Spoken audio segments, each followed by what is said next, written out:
Good morning, everyone. Now I'd like to turn over the program to Susie Rakowski.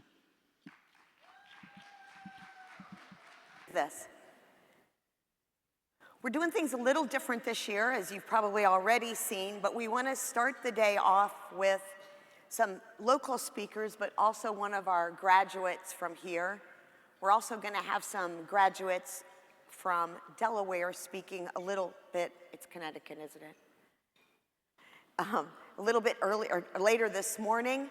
So we really want to work in our own interns and alumni as often as we can this week. So Walter.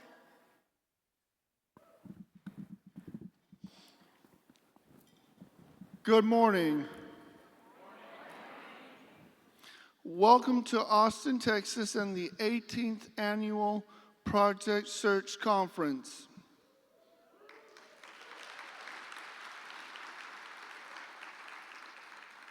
My name is Walter Hendrick. As a Project Search alumni, I'm excited to get things kicked off this morning.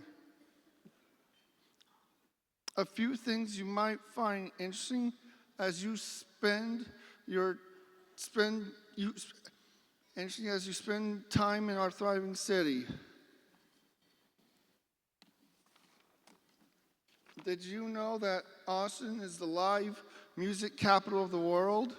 From the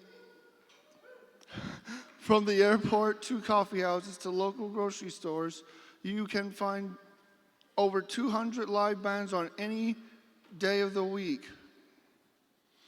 In addition to live music, Austin is the land of Longhorns, boots, and warm hospitality. I personally like the phrase, keep Austin weird, because whoever you are and whatever your thing is, you're welcome, you will be welcome here. I'm a big fan of festivals like South by Southwest and Comic-Con. More relevant for this morning, Austin is the home of the first Project Search site in the state of Texas. In 2007, the journey began at Ascension Seton, and I'm excited to say that as a Project Search graduate, that legacy continues.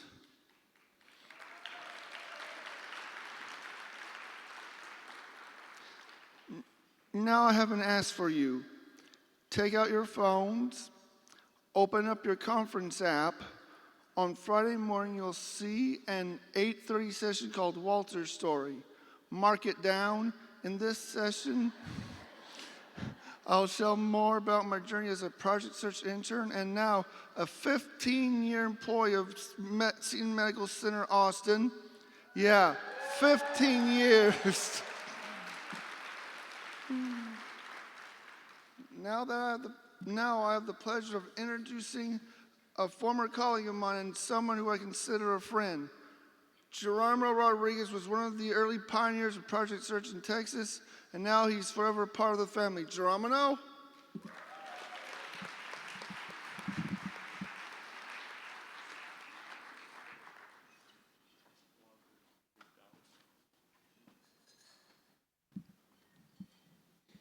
Good morning, buenos días.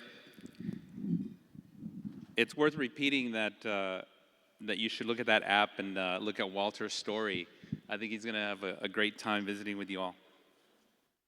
One of the first things I wanted to do this morning is that we, at Ascension, we have a tradition of doing reflections before we start meetings. And I thought what I would do this morning is ask for a moment of silence for our brothers and sisters in the Hill Country and in Travis County, right here in Travis County, who have been affected by the devastating flood. So I would welcome you all to join me in a moment of silence for them.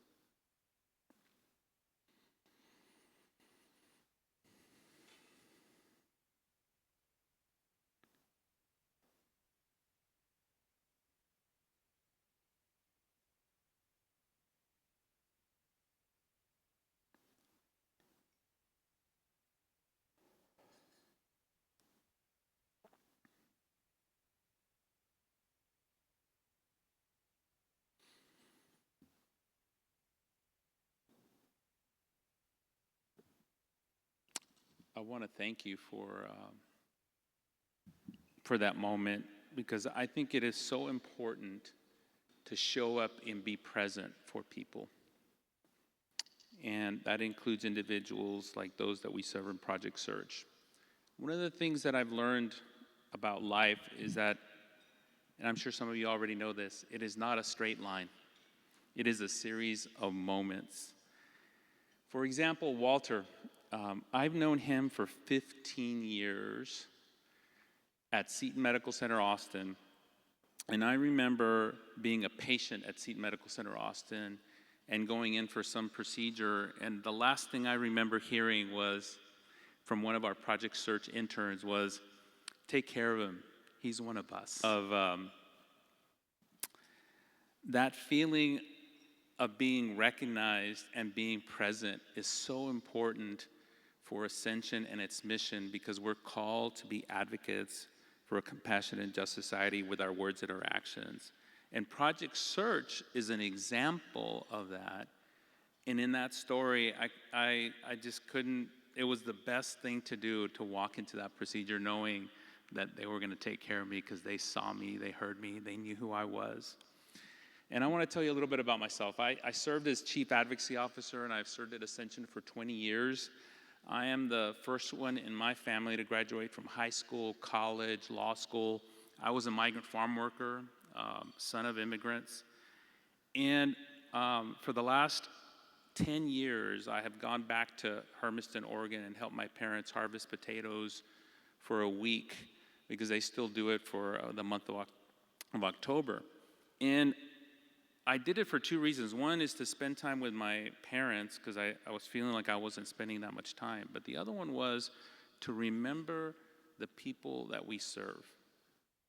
And I think that's so important to remember that, because one of the things that I want to share with you is the people that we spend time with and the people that we serve. And this picture is a great example. Project Search at Ascension, Texas has been here now for over 20 years. Oh, by the way, I didn't mention that I've been at every single conference for the last 18 years for Project Search. And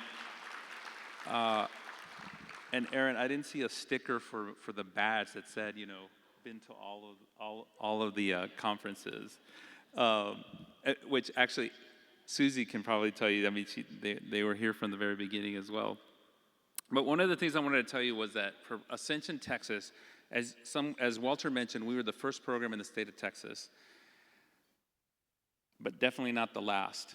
From 2007 to 2025, we've served over 400 young adults with developmental cognitive disabilities with a 91% employment outcome.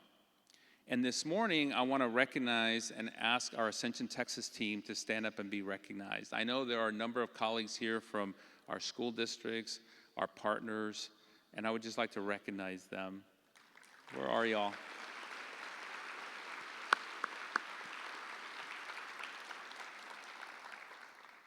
And like I said, we were the first, but not the last.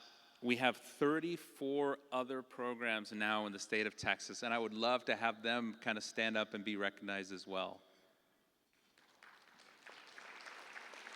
These are all your ambassadors for Austin while you're here this week. They're going to know all the places to go. One of the things that I wanted to mention too was a story. I've been in Washington. I just came back from Washington, D.C. for advocating around educational funding. And I remember this story of a young man here in Texas who grew up on a farm. And this young man loved butter, churned butter, put it on everything, breakfast, lunch, and dinner. And this young man, he grows up and gets elected United States Senator from Texas. And he goes up to Washington, D.C. for the first time to a banquet. And he calls over to the waiter and he says, "Waiter, I grew up on a farm, love butter, churned butter, put it on everything. Could I have an extra pat of butter?" And the waiter looks at him and he says, "Well, I'm really sorry, sir, but we're serving 1,000 people here tonight. I can't get you an extra pat of butter." And the senator looks at him and he says, "Well, don't you know who I am?" And the waiter looks at him and he says, "Well, no, who are you?" And he says, "Well, I'm the recently elected United States Senator from the great state of Texas." And the waiter looks at him and he says, well, do you know who I am? And the senator looks at him and he says, well, no, who are you? And the waiter leans over and he says, I'm the man with the butter. The point to that story is that power is something that we participate in, not something that we possess. And each and every one of you has had the power in the last year to make a difference in a young adult with developmental cognitive disabilities. And I want to thank you for that. As I was thinking about what to share with you today, I thought about asking you all a question, which I hope that you ask yourselves throughout this entire conference. When was the moment you were called to serve at Project Search?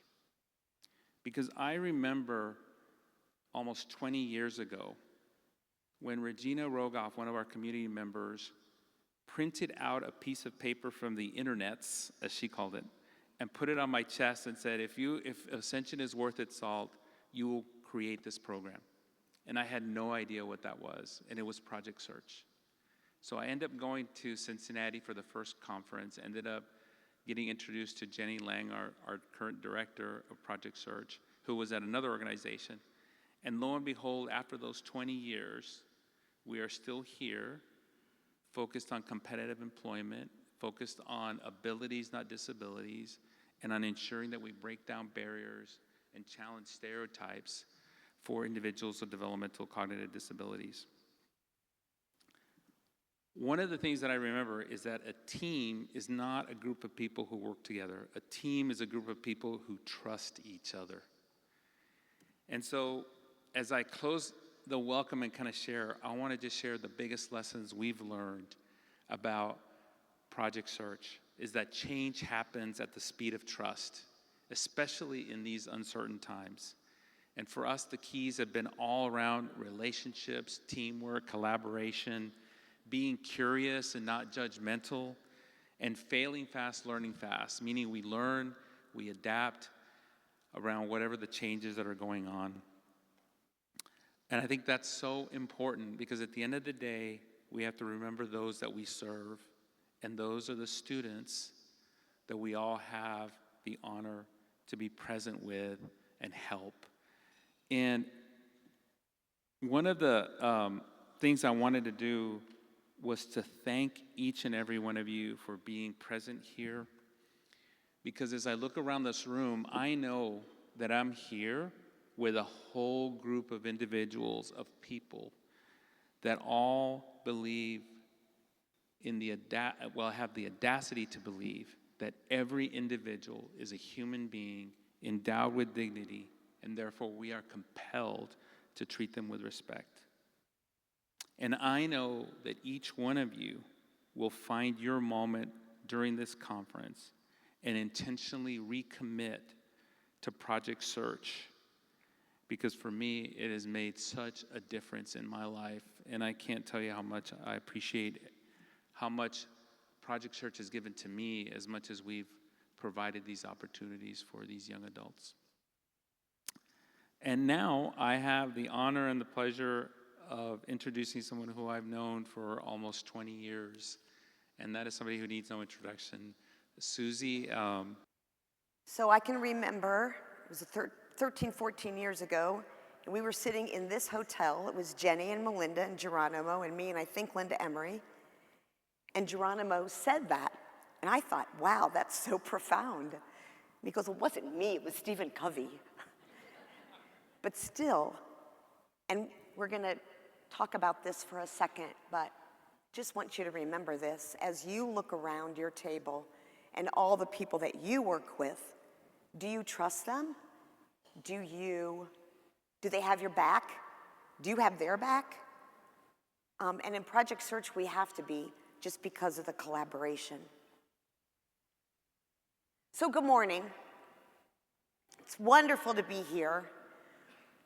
We have 600 people registered for the conference, and you're all friends and advocates of our mission of employment for people with disabilities. For those of you that are new, we do this presentation every year at the conference We call it the state of project search. It's a little presumptuous, I think, but that's what we call it. We talk about data, we talk about new initiatives, and we talk about just information that we want to have, as our Brits friends would say, we want to have a think about more. And for me, it demonstrated all sorts of parallels to project search, our interns, our partners, and our bravery. Bravery? Yes, bravery. You'll see in a minute. This session is about presenting the data, the facts. Then let's all be curious about the why. Why are our outcomes below the threshold of 70%? We want you to be accepting of the data and maybe a little uncomfortable. But we want to figure out how to move forward with higher outcomes. How do we get our interns more hours? How do we get jobs that match their skills and their preferences? And how, again, do we get beyond that threshold of 70% clips? Let's be curious about the why. Are these the best jobs? Data sets are facts. How do we get better? And again, how do we reach beyond that 70%?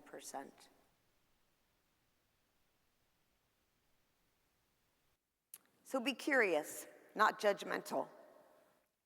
Think about how much we don't know about each other.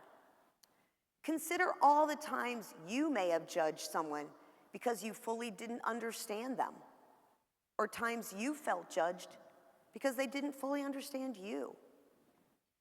Have you ever judged someone, or maybe a whole organization, based on the facts that were presented to you? This is the whole core of Ted Lasso, believe. And it's interesting, when I started watching the show and they kept having to do with this sign, I thought, well, we use that word too. How many times have you heard me say, if you've been in any of my presentations, if you don't believe in your gut that people with disabilities can work, then they won't either.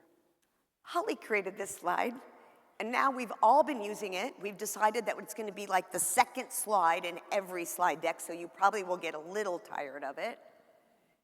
It's our mindset, and it's our attitude about our beliefs. If we have that attitude that people with disabilities can work, it influences our behavior, it influences our actions, and it leads to success.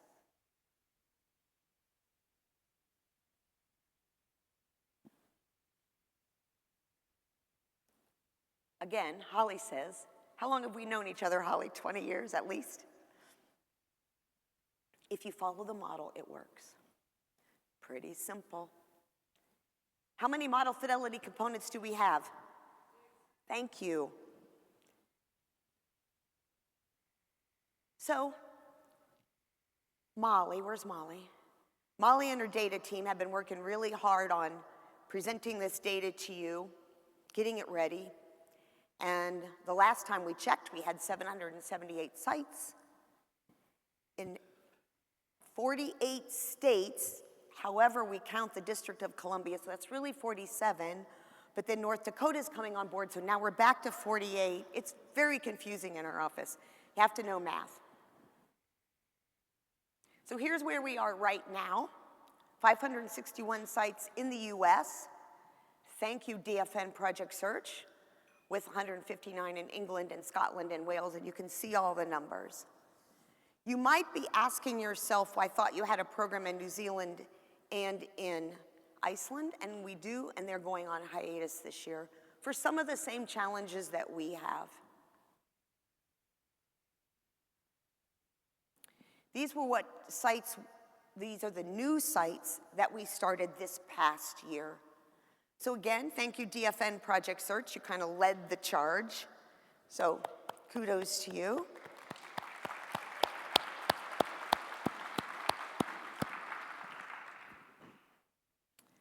So if you think that we should have more or less or whatever, see your program specialist and we'll work with you on that. So yesterday, Mitch had a business liaison session, And that represents the people that are our business liaison, our conduits, when we get into our sites. And I think we had about 30 business liaisons there, also looking at this data and also asking questions about it. So right now, you can see that the biggest piece of the circle are our healthcare and our hospital sites. Be interesting, Jenny, how many of your local Austin sites are hospitals? All of them? Okay, everything but one. In Cincinnati, we have 3 sites, 1 hospital, 1 bank, 1 university. Interesting, in Knoxville, I think they have 6 sites, and they're all hospitals. So hospitals are our biggest number of host sites, and not surprisingly, because they offer such a breadth of opportunities for employment. All right, so let's look at the data, the outcome data, the data that we care about, the data that's all about employment and the students that we serve. Most of our Project Search programs follow the academic year. So that's pretty much what most of us kind of base our thoughts on when we think about Project Search. So for us in the US, that's typically mid to late August through sometime end of May or sometime in June. You know that you have 9 months to find that best job for your students. So from the time that graduation is, so if your graduation is sometime in May, which for most people it is, we calculate till the end of February. So February 28 or 29, depending on the year. And then if your graduation is in June, you get all the way till the end of March the next following year. So those are kind of the dates when you put things in and when we start bothering you if you don't put it in. So just put it in and then we won't bother you anymore. We keep talking about employment, but employment means lots of things to lots of people, right? So for us, for Project Search, you should know this by now. You've heard it a million times. It's at least 16 hours a week.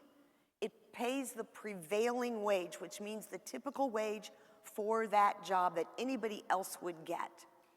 Non-seasonal, so we wouldn't count a summer job, we wouldn't count a holiday job. In an integrated setting, which means with and without people with disabilities. So always kind of tuck that away when you're talking employment. We will be presenting some data to you that is any job, again, any job, 5 hours a week, 10 hours a week, and then our jobs by our criteria. So we're gonna do a couple slides that are sort of parallel to that. And so just stay with me. All right, this slide means everybody, all of our sites, our DFN sites, our Italy site, all of our sites. And we've looked at the last 4 years. You can see the top number, if we were looking at the right-hand side, the top number is in this last year, the 23-24 year that we're collecting data on. We're looking at almost 5,000 students that were enrolled, 4,734 students. And then how many completed? So 92% of the students that were engaged in Project Search completed the program. That's a really awesome number, 92%.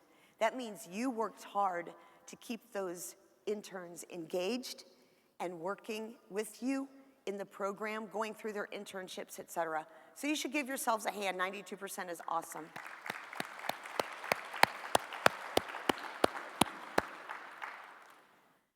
Now, how many of those students were employed? So again, I told you we would look at parallel numbers, right?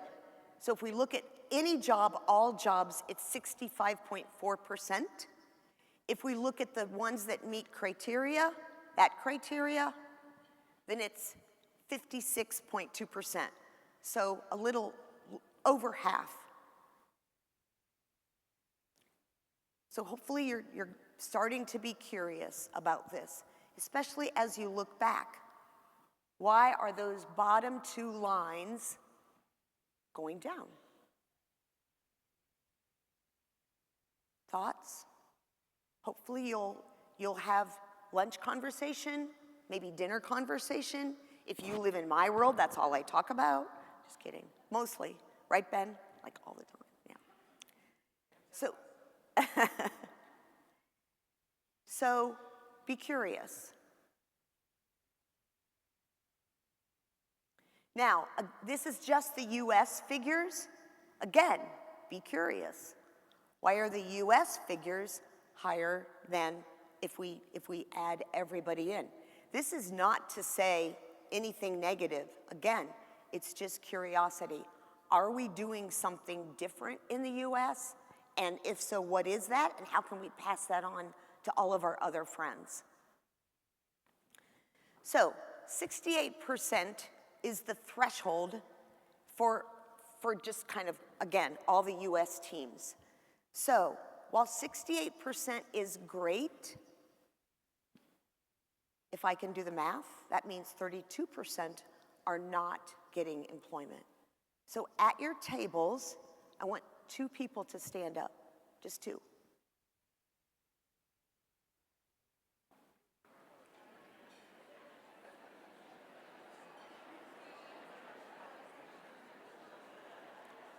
Be curious.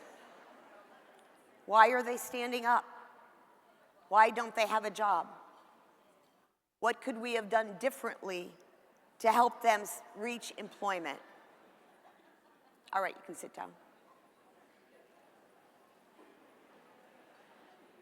And I know my math wasn't exactly right, depending on your tables. Andy's over there sitting. Why did she only have 2 people stand up? But you get the drift. However, we do hear over and over that 68% is great. That if we look at figures of people with disabilities working, that we're doing better than almost any other program.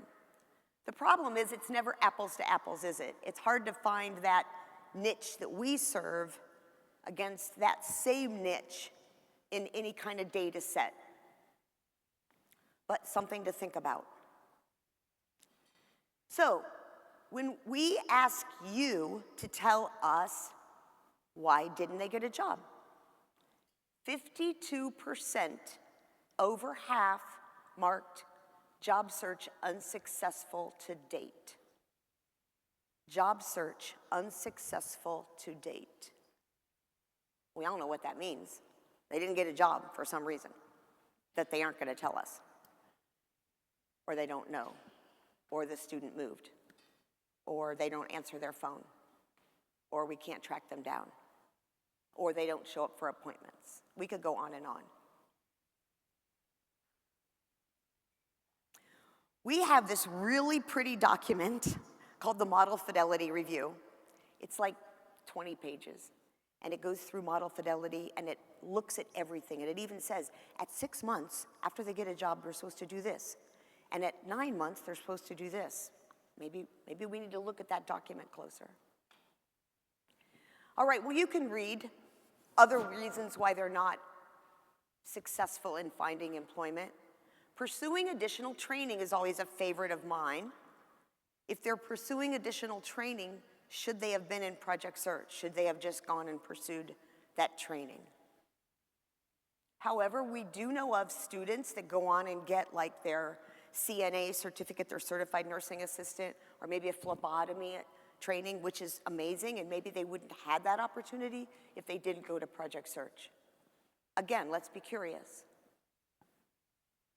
Lack of family support, we hear that. They voluntarily left their job, they quit.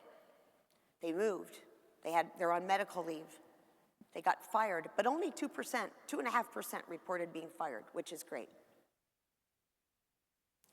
So again, this week, while you're here, there are sessions designed to improve your outcomes. Find some of those sessions and go to those. We're doing fundamentals. Cindy and Holly had a really great session yesterday, right? Cindy and Holly, on finding employment for your young people. So you will all have access to that PowerPoint. So find something to go to this week that helps you to think about how can I improve that employment outcome with my interns. Those of you that got the 100% award last night, you should be telling other people at your table your secrets. Let's think about this slide, average wage compared to minimum wage. I have to say, Molly, this one took me a few minutes to figure out. I thought that middle column was the minimum wage. It's not. But, so let's just look at New Hampshire. New Hampshire's a beautiful place to live, but if we look at that, that means that their minimum wage is what, $7.25, $7.50? And our students are making almost twice that much. That's great. Except when we get to states like California, whose minimum wage is like $17 an hour.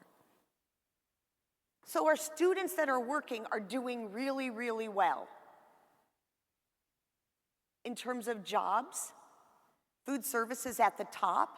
However, in the US population, food service jobs are number 3. So not so different, right? I have 4 sons, 2 are in education, 2 are in food service, and I'm proud to say that my youngest son works at Cincinnati Children's in food service. He tells me all the time how many patients are in the hospital. Which I don't know why we talk about that, because I have nothing to do with patients. So you can kind of see where we are with these environmental services. Again, you should be proud when your students get environmental services jobs, because they're often at our host businesses, which would mean they're doing really great. Where's Kelly Hernandez? One of her students got a job in linens in EVS at a hospital in Tennessee. Great job. So what kind of programs do we have? I know our adult programs are getting more and more popular. However, we're getting better outcomes with our high school program. So about 75% are high school programs, 16% adult, 9% hybrid. We're really trying to push hybrid. We can talk about that later. I think there's so many benefits to a hybrid program. So if we think about that, most of our programs are high school, and again, this is just in the US, because we don't have anything quite similar with DFN or Australia or anything like that. But with those US high school programs, we're serving a really niche age group of probably between 18 and 21, 22. But just kind of keep that in mind. So if you look at those ages, so 22 and younger, the biggest piece of the pie that we serve, all right, their outcome rate is 70.5%, so they're doing great. It's interesting that that middle group, that 22, or that 23 to 34 is at 60%, and then a little bit older adults are more.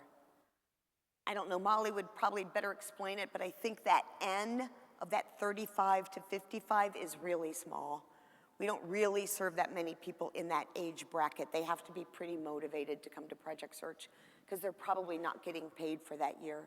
So they're really motivated to do the program and go to work. Ethnicity and racial demographics. So if you look at the 3 biggest bars, so that bottom bar, white, Caucasian, whatever, is pretty much our largest N, if you think about it that way. Secondly, African American. We probably serve more male African American than female, because we serve more males overall. And then our Hispanic and Latino population. So that pretty much represents a pretty typical demographic of where our programs are anyway. I don't think this is surprising. I will say that we're working really hard. Joy is working hard with our Native American folks to have more programs in those areas. I get to work in Hawaii. Poor me, poor me. We are starting a new program in Hawaii to look at that population as well. Primary disability.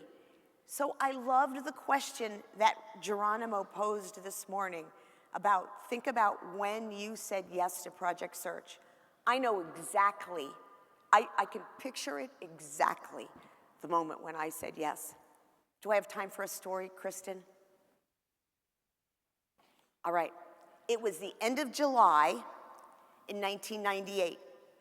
My superintendent's name was Cliff Meigel. Aaron and I had just started working together more closely and figured out that we needed a training program, not just a placement program. I drove back to my school, literally from Cincinnati Children's downtown. My school's out in the suburbs. I drove back. I wanted to see if my superintendent was there. I didn't have a cell phone. Nobody had cell phones back then. I drove back. I found my superintendent, and I said, Cliff, I want to start this program at Cincinnati Children's Hospital. I think it'll be really cool. I think families will like it. I can get students enrolled. He said, well, it just so happens, I worked at a career tech school, I'm turning back an auto mechanics unit. Would you like this other unit? And then I don't have to turn anything back, like school finance, right? I'm like, sure, I'll take it. And then he says to me, it's July 31st, keep in mind, school started in 3 weeks. Can you fill the program? What did I say? Sure. And I did. So, who do we serve? When we started that program in 1998, our whole primary goal was to serve students with intellectual and developmental disabilities, students that couldn't be successful in a typical career tech program. So I'm so excited that we're still serving that same population. Autism is second, no surprise, right? And then you can kind of see where it goes from there. Cohort size. So most of our programs are serving somewhere between 5 and 8 interns. Raise your hand if that's kind of what your cohort is. Okay, yep. Last year it was 7 point something, so right now it's 6 points, so we're going down. Again, go to a session this week on recruitment. I know Michael Albrecht from Butler Tech is doing one. We're having a speed learning session on recruitment. So go find out some great ideas that you can take home with you. Top 10 states by number of active programs. All right, Carly Detlefson, you win again. Florida, Ohio, OH, thank you. Texas, Wisconsin, makes Molly happy. Georgia, California, we don't have many in the house. And then of course, I love Tennessee, because it's one of the states that I serve, but you can see those states. Now the next 2 slides are pretty telling. So again, let's be curious about what these states are doing. So this slide shows our top 10 employment outcomes for any job. Remember I said we would be looking at those parallel numbers. So any job. Texas, Alabama, Tennessee. All right, we'll keep going. So you can see that. However, while this makes me very proud, this makes me more proud. These are the top 10 that meet criteria. Alabama, give yourself a hand. And Texas. Michigan, you're up in there. Tennessee is in there. This is a great slide.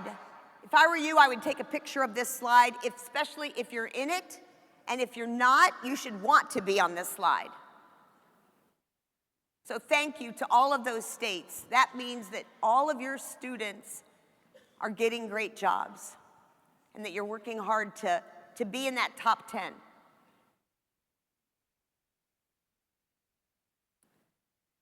This is another way to look at it, and really interesting. I think when we first saw it, we pondered this slide for a really long time.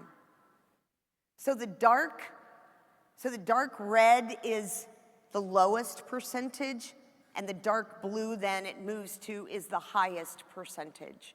So look for your state and see where you are. So we don't have any programs in Utah or Maine, and that's why they're white. So we are, again, very excited about North Dakota. They're going to be starting their first site.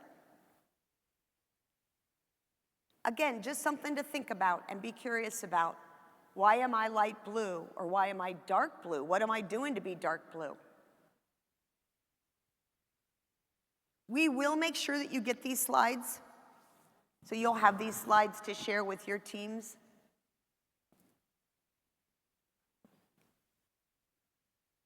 All right, we'll go back to model fidelity.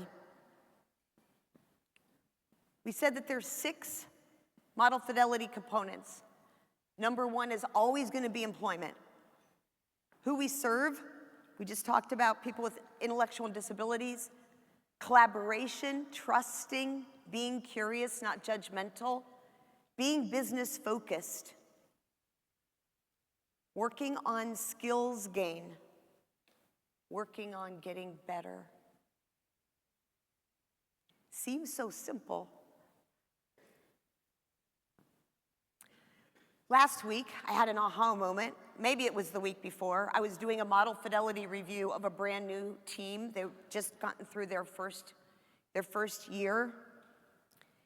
And we were talking about employment, and we were talking about why only 1 of the 5 students got employment. And I realized that we ask a lot of you, especially as you're starting. It's always funny when we talk about employment planning meetings and they do the math for me as if I don't know it. They say, you know, you're asking me to do 6 employment planning meetings. I say, yep. You know I have 8 students. Mm-hmm. Did you know that that's 48 meetings? Mm-hmm. Couldn't I do less? I said, you could. So I had this aha moment with this team that we're asking them to do all this stuff, employment planning meetings and internship development, and do Voc Fit, and evaluate your students, and call your families, and oh yeah, have a signing day, and oh yeah, get guest speakers. No wonder they forgot about employment. So let's keep focused on that number 1. There's a reason it's number 1. And if you're at 100%, you should be teaching other people how to get there. Are we brave enough to believe? Are we brave enough to improve? Are we brave enough to be curious? Are we brave enough to trust each other? Are we brave enough to set goals and reach them?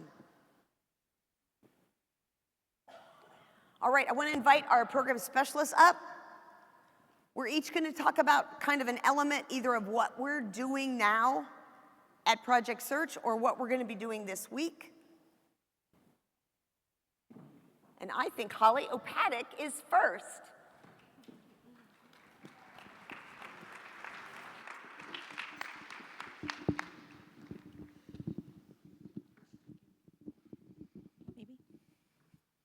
All right, good morning. So, in January 2025, we launched our brand new Project Search website. It was a complete labor of love, and we were so excited to introduce some new and great features to make it a little bit more user-friendly. Anybody who remembers the old website, we wanted everything to be out there for you, and now we made it more digestible. It's little bites, right? And so the one thing that we're super duper proud of is the ability to find a project search near you. Yay, right, absolutely. So you can look on the map and find a project search that's 10 miles away from you, 25 miles away from you, 50 miles away from you, and it's been a really wonderful experience for that end user. The other part that we're super excited about is the news, Project Search in the news. So if your program has been featured in a news article, on your Facebook page, wherever, it now gets fed into our website as well. So all the wonderful graduations that were happening over the last couple months are now featured on our webpage, and you can go and see those clips anytime you want. Our website has created people being curious. And Carly and I get the great pleasure of answering all the emails that come in through our inquiry box. And since the website's launch, those inquiries have doubled. Topics are, hey, I forgot how to get into the member portal. Okay, we get that, we totally understand. But the other two are, how do I start a program? And I am a young person with a disability, or I am a family member of a person with a disability. How can I be a part of Project Search? In June, we received more than 300 inquiries that month. Many, many, many, about a third, are seeking a Project Search program. And the first sentence it said was, I just learned about Project Search. I'm 18. I just graduated high school. How can I be a part of this program? We just talked about recruitment, and we know that our numbers are going down a bit. I think everybody sitting here can think of, wow, how can we reach those people? So be curious. Think about those folks. Where are you missing those individuals, right? So again, people are excited about it. They want to be a part of those programs, and we're trying to get them back out to you. Who's next? Molly. Good morning. We have made a lot of changes to the member portal. How many of you are in the member portal, have a login of your own, and go in it regularly? Raise your hands. Okay, if you're not raising your hand, let's change that by the end of the week. We really want everybody to be in the member portal. We have made significant changes, including 2 new dashboards that our program specialists and our statewide coordinators can use to track program development and to track how you're all doing on meeting your data requirements. We have enhanced our data entry features to make it easier for you to enter your data and to make it less likely that there are errors. We refreshed our program summary, organizations and contacts, video library, and calendar pages, also to make them more cohesive and user-friendly. And we moved our PS Let's Chat to a new platform. How many of you have used the new PS Let's Chat? Oh, just a few. I encourage you to check it out. It's a great way for you to interact with each other after the conference. So here you can see our new video library. We'll talk about that in just a second. And you can see the PS Let's Chat on Discourse. So please check out the member portal and make sure by the end of the week that you have a login and you're using it. Carly, you're up.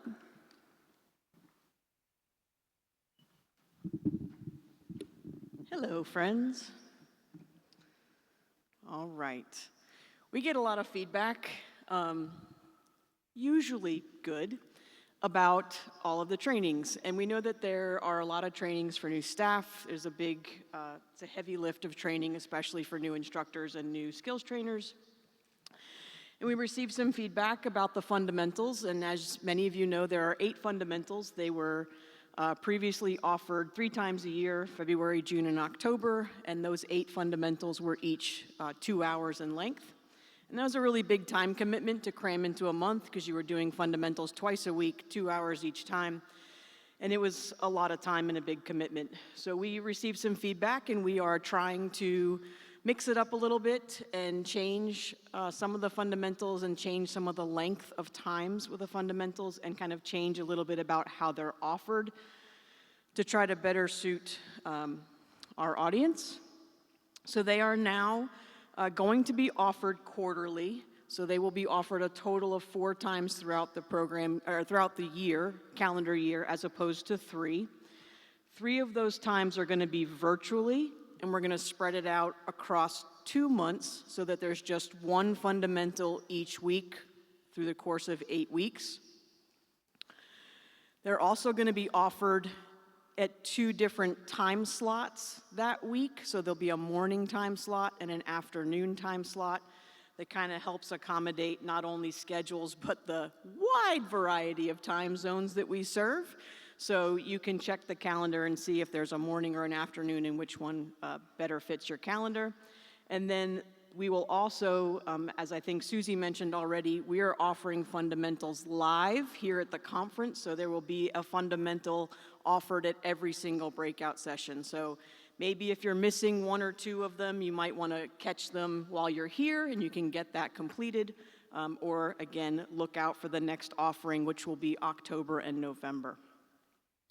We updated some of our topics, again, based on feedback, kind of the struggles that we hear our teams are having. We've updated some of our topics, and again, updated and changed the length of some of them, so they're not all 2 hours long.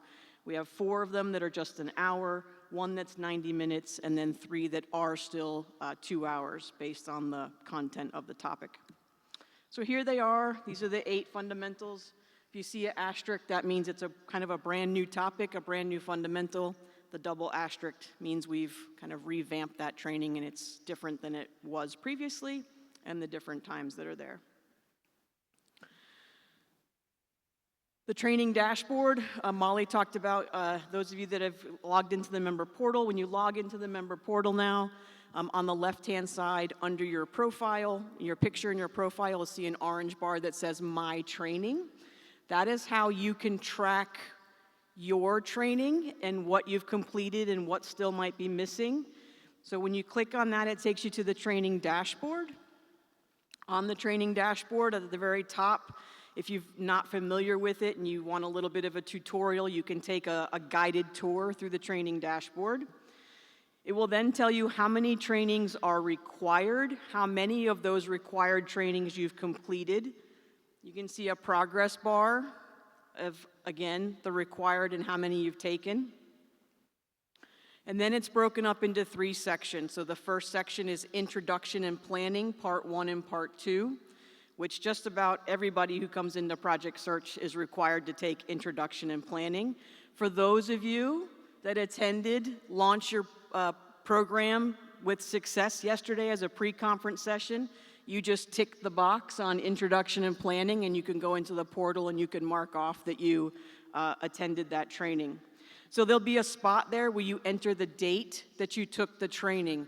It is completely self-report. So I've had people come to me and say, oh, Carly, I took Introduction and Planning in April. Can you mark it off for me? No. As a program specialist, I can't even go in there and enter the date you took training. So you have to go in and enter the dates that you took the trainings. So you'll see it'll tell you if it's required, if you completed it, if it's required and it's still missing. The next section will be fundamentals. And again, there's a link to the calendar, so you can click on that hyperlink calendar and it will take you to the calendar where you can register for intro and planning or register for the fundamentals. And then the last section on the training dashboard is the academy courses that are in the staff training tab of the member portal. Again, you can see what's required, completed, missing, enter the dates that you completed them. So hopefully that's clear. If not, Molly and I will be leading several member portal help sessions today. If you want some help, you can come see us today, tomorrow. We'll be happy to walk you through it with a little bit more time. All right, next up, Joy Burris.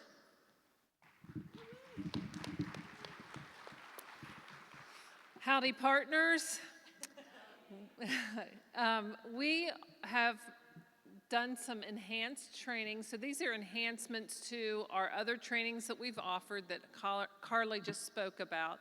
These trainings are not on your training dashboard, but they are enhancements, like I said.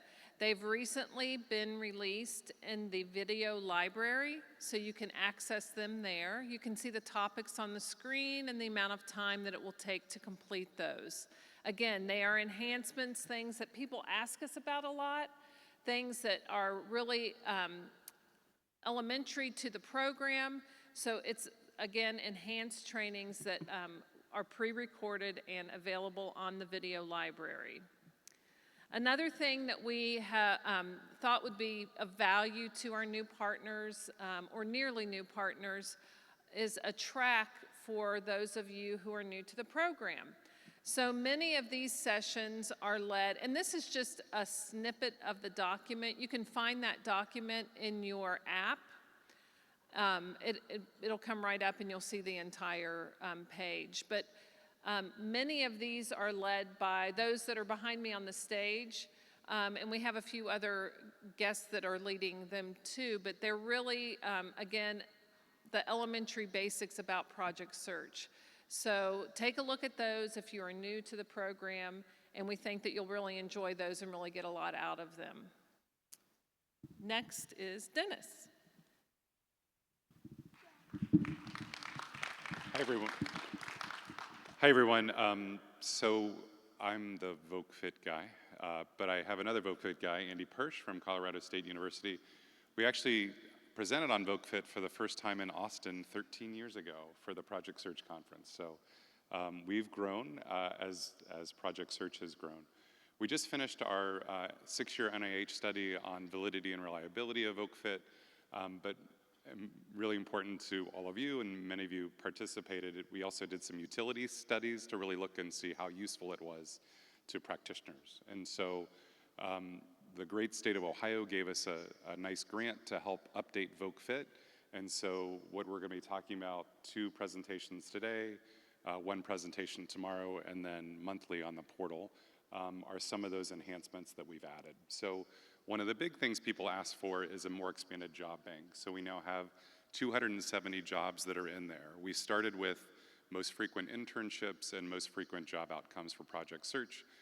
Eventually, we would like you to add your own jobs and internships in there, but as you're starting, most of them are already in there for you. We also have integrated that with mynextmove.org, so it has short little videos about various jobs and internships, and also in the United States, you can match it to your local area to look at open jobs for that particular job within your area.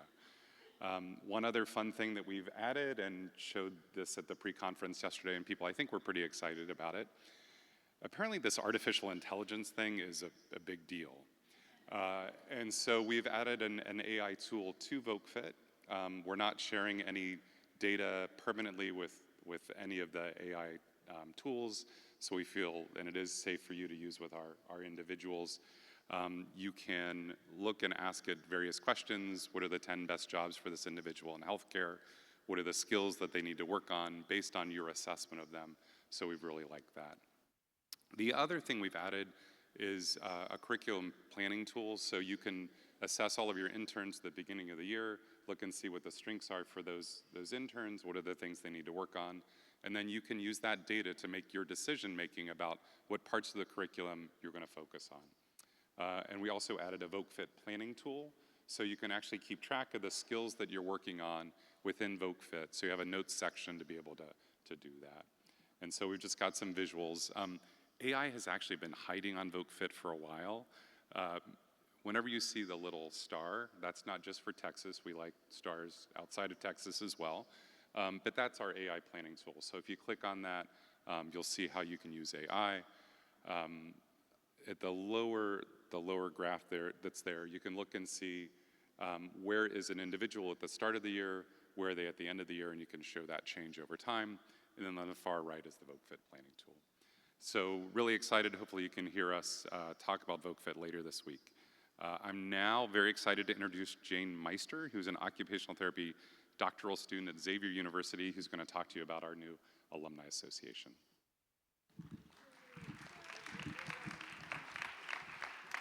Hello, everyone. I have been at the back table near registration, so I'm hopefully a familiar face.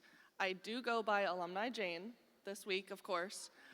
So all alumni, everything I know, we are trying to get more, and we're trying to grow our alumni association.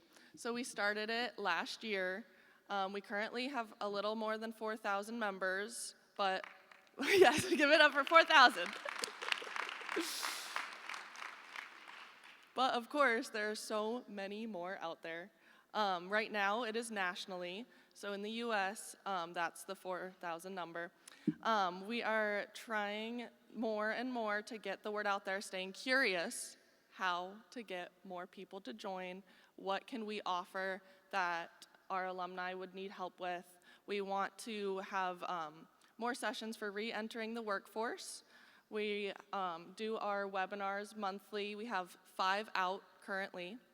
And those feature our alumni. We have interviews with them, and then we also have one with a retired instructor. She talks about how she kept up with her alumni and how they had their graduate events and how they got to work, they did their own transportation, anything like that. We're trying to get more information. And then we also want to have their hobbies and their interests out there, have more of a network for after graduation that isn't just their families. And so, if you haven't seen me back at the table, I have my little membership cards for all alumni, and I want to give them to everyone. I want everyone to have one, but I'm being assertive, and you should have graduates in our membership portal. So if you don't, please scan the QR code now, sign them up. We need emails. That's all it asks. And then I will give you your membership cards. And then we also, of course, have our stickers, another plug for us. So we are on the app. Everyone should have the CVent app. Kyle did a great job with it. So as a exhibitor and as a speaker, you can find the Alumni Association, and that'll have this QR code, that'll have our flyer that you can send out. And then I probably forgot some stuff, and that is what our session is for later today. So hopefully I'll be a familiar face. Thank you guys. We would be amiss if we didn't thank one of our grantors, I guess. We've been working with the Mitsubishi Electric America Foundation for 20 years, and they have been a huge, huge supporter of Project Search in many, many ways. I was with Tara yesterday, and we were trying to brainstorm. I'm not sure where she is. We were trying to brainstorm all the grants that we've received from Mitsubishi, and I think we covered most of them there. We have received just shy of $1 million over the last, again, more than 20 years, and just in lots of different ways. One of them was research. We researched our 190% winners to try to figure out, like, what are they doing? Why are they doing such great work? They helped us create a resource guide. They funded our curriculum team. They funded our pre-Project Search curriculum team. They worked with Banner Health to implement Project Search programs in their kind of team of hospitals. And then lastly, but certainly not least, is our Alumni Association right now. So we're very, very thankful to Mitsubishi and just wanted you all to know what a great partner they've been for us. We're going to end.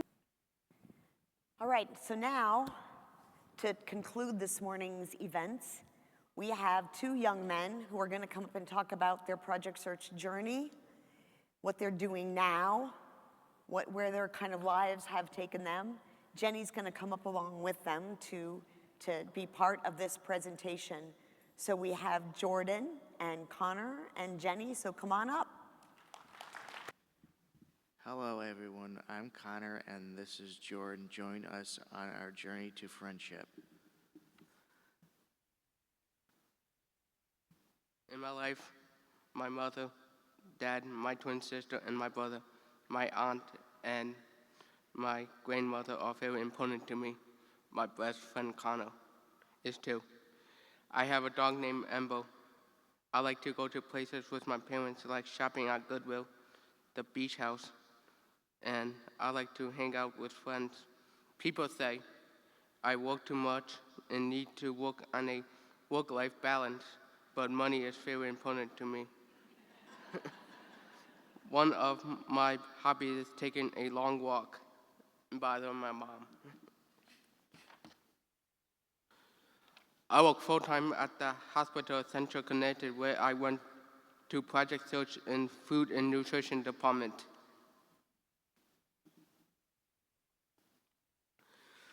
Recently, I went to a baseball game with some of my coworkers. We had a lot of fun.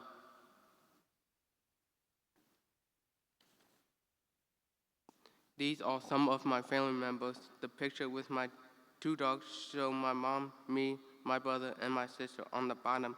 You'll see my pain in the neck twin sister. My grandmother loves ice cream. My grandmother and grandfather are very important to me. Both of my parents are extremely important to me, and I couldn't do this without them.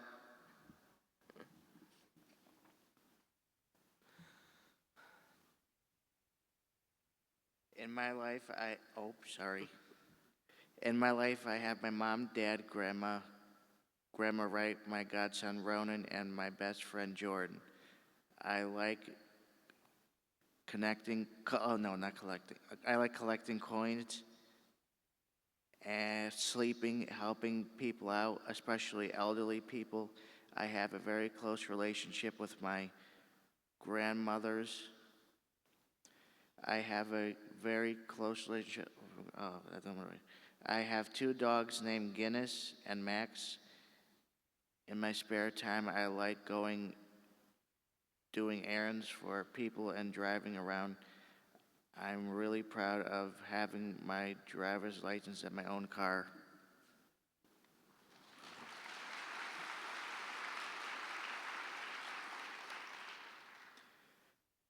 I moved into my first apartment this April. It,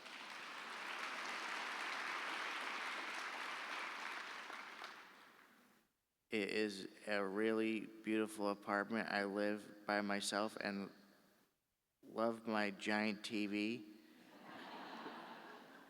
Also love a giant windows and nice ceilings.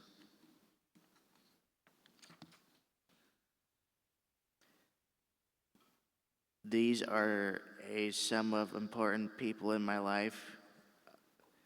My my grandmothers and my mom, dad, and my brother.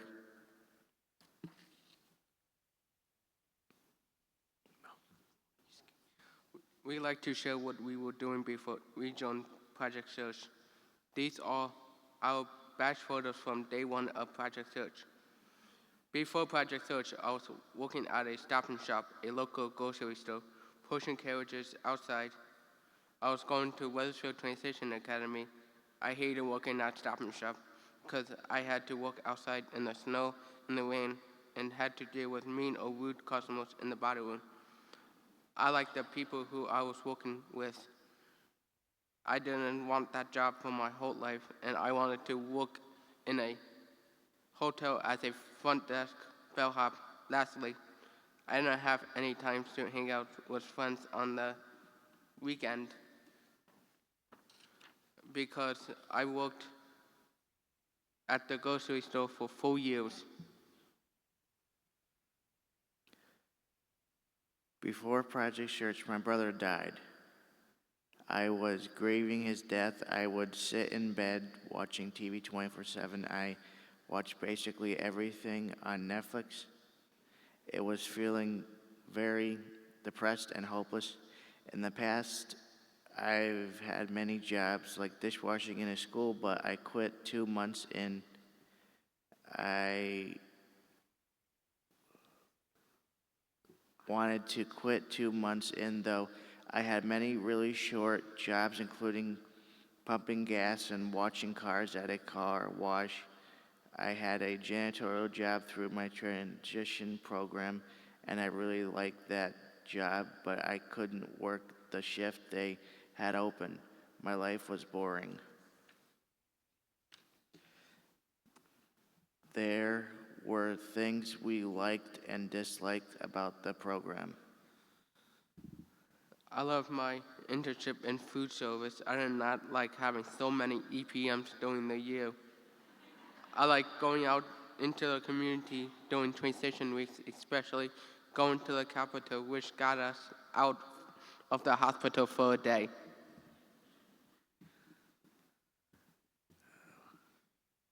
I liked meeting new people and making new friends. I didn't like my parents. Oh, Jesus.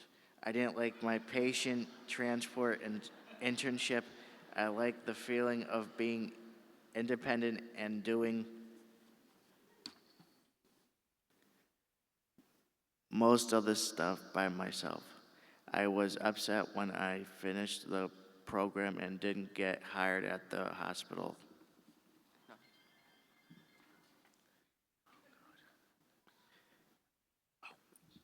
Our journey to each other.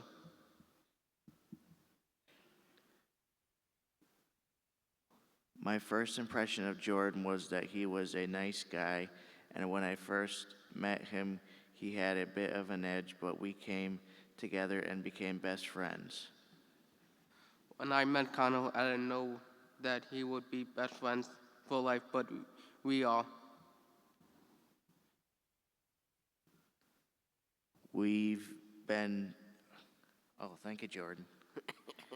You're welcome. Jordan put up with my shenanigans. I wanted to have more friends in life, and he is always there for me. I am a pain in your butt, thank you. Oh, thank you. We've been to the state capitol to talk to legislators. I like to be Connell in bowling. We went to Mystic Aquarium. It was fun.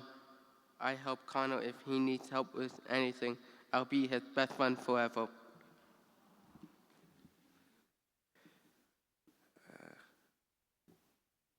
We like going bowling and hanging out with each other. We always like to drive around and go to eat.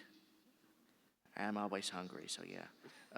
I like hanging out with Jordan to get away from my parents. He is Especially your mother.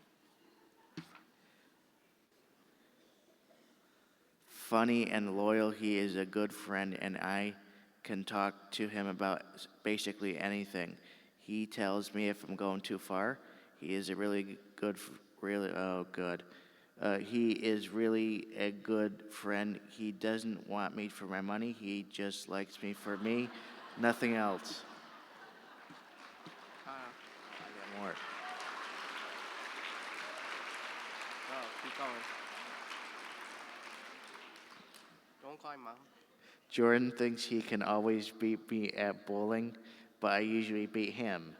It's kind of funny because he tries to roast me, but when he usually loses. After we played 2 or 3 games, we usually go out to eat. Usually I pay while we wait for our food. We talk about stuff or play on our phones. I was talking smack at bowling, and I lost. Then I got sad. Something else we like to do is go out to eat. We've been to Friendly's, Haven Hat Chicken, and Olympia Dino Popeyes. I drive us because I have my driver's license and a nice truck. Even though we are best friends, we bicker like the odd married couple, or as my mother says, the odd couple. Oh, here we go. Mom, don't cry. In early January of this year, I texted Jenny Bishop about wanting to speak at this conference. Then we had a conversation about applying to lead a breakout session. Jenny has since told me that she agreed to meet about it and start working on it, thinking I lost interest in a couple of weeks, but I did not, and here we are. I used my self-advocacy skills I learned in Project Search. I wanted to increase my public safety. I tested in front of the State of Connecticut Appropriation Committee to advocate for more funding for employment-based programs like Project Search. How can people change these things if they don't hear you? I also wanted to get out of the hospital for a day. I have submitted a written testimony to my state senators and representatives ahead of Nonprofit Family Day 2025 at the Capitol. I enjoy using my voice to speak up for people and myself. This year, I told my senator that I was selected as a keynote speaker at this conference. I feel wonderful that I have been selected as a keynote speaker today. I would not have been chosen to speak today if I didn't practice my self-advocacy skills. Here you go, Connor. Please? No. Oh, this over here. Oh, I'm sorry. When Jenny told me that Jordan wanted to go to this conference and lead a breakout session, I was immediately on board and wanted to do it too. We've been working on it since January.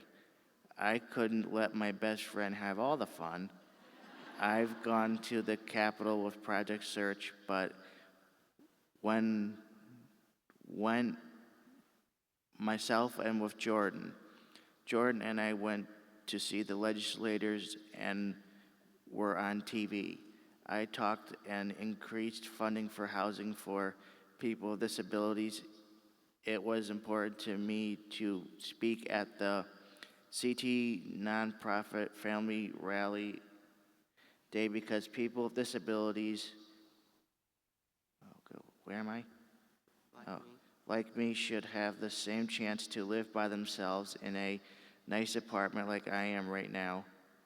People with disabilities should be able to have a grant to build a house or have an apartment with a little help from the state. Before Project Search, I wouldn't have known what to say to lawmakers and to you all in the room. Jordan and my experience in Project Search. Oh, Jesus.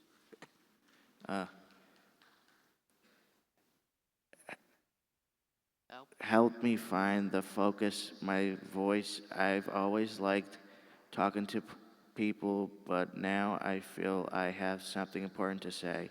I've ever cleared up my language. I would like to introduce Jenny Bishop to you all. There you go, Jenny. You want to run it? You want to run it? Got it.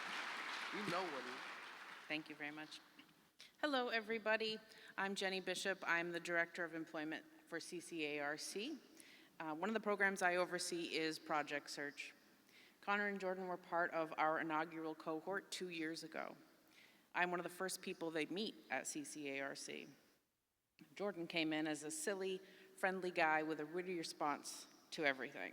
He was very laid back, had a job he hated that he mentioned, and I knew he could do much more with his life. Connor was very nervous, much more serious, and had short-term unsuccessful employment. To be honest, I thought Connor was either going to fail or be a shining star. There would be no in-between with him. The men who you see here today are the best versions of themselves. Jordan is still laid back and can make friends with everyone, but he also, truly, anyone. Come meet him. He'll follow you on Instagram, I'm sure. But he also wants to be taken seriously. And one of the ways he does that is by public speaking. Connor did great during Project Search. He worked very hard and really took feedback to heart and made changes so that he would be that shining star. Back in January, as Jordan mentioned, he texted me asking how he could have a breakout session at this conference. I was like, oh, okay. I answered him, letting him know we could look into it. Sure. We did, and to be honest, I totally thought he would lose interest once he realized the commitment needed to make that happen. The first day we met to brainstorm topics, one of his bullet points was Connor. I happened to see Connor that week and he was feeling a bit down. So to cheer him up, I told him that his bestie was thinking of him and that he wanted to talk about him at a breakout session at the Project Search conference. Connor immediately said, and I quote, "I'm in, he can't have all the fun."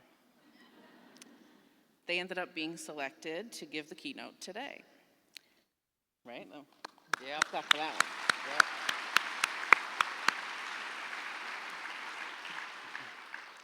When I gave them this news, they were thrilled, as were their families. There has never been an ounce of hesitation or nerves in either of them. Even this morning at the table, I'm like, you guys feeling nervous? Nope, not at all. So since then, the three of us have worked on this presentation, gathering photos, writing presenter notes, practicing sounding natural when using the notes to speak, looking at photos of the ballroom to try to gain a sense of the magnitude of the crowd. They didn't do the justice, just so you all know. The skills Connor and Jordan learned in Project Search have allowed them to not only gain meaningful employment and move into an incredible apartment, they have increased sense of self, self-worth, and self-reliance. They throw their shoulders back and hold their heads high now. I don't have the words to express how proud I am of them. Their journeys are not without support. Now I'm gonna start crying. Oh boy, don't. Connor and Jordan's moms, Kathy and Lorianne, have made their own journey to Texas and are here today. Let's give them a round. My mom's a pain in my neck, Yeah. but I still love her. Both dads are holding down the forts back home. Connor and Jordan's families have been unwavering in their support of Project Search and this presentation today. We've all laughed and cried through the journey. Jordan said he packed tissues for me, because I tend to cry at these things. This is my third conference. During my first, I heard stories of friendship being made. I thought that's really nice, but nothing prepared me for these two guys and their friendship.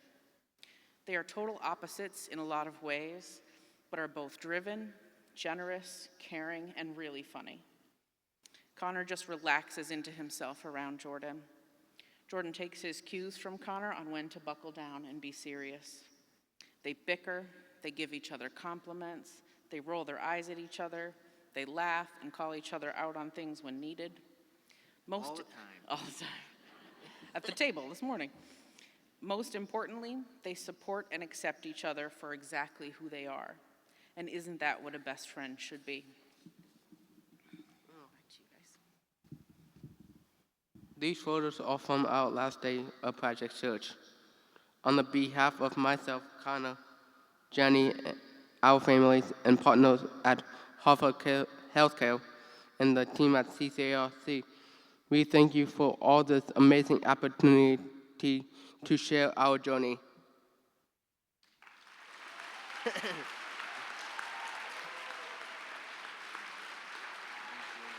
Yeah, we done. Nice job.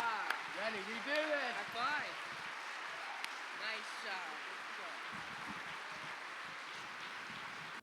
I'm glad I went first. Connor and Jordan, you did an amazing job. Jenny, thank you so much for working so hard with them.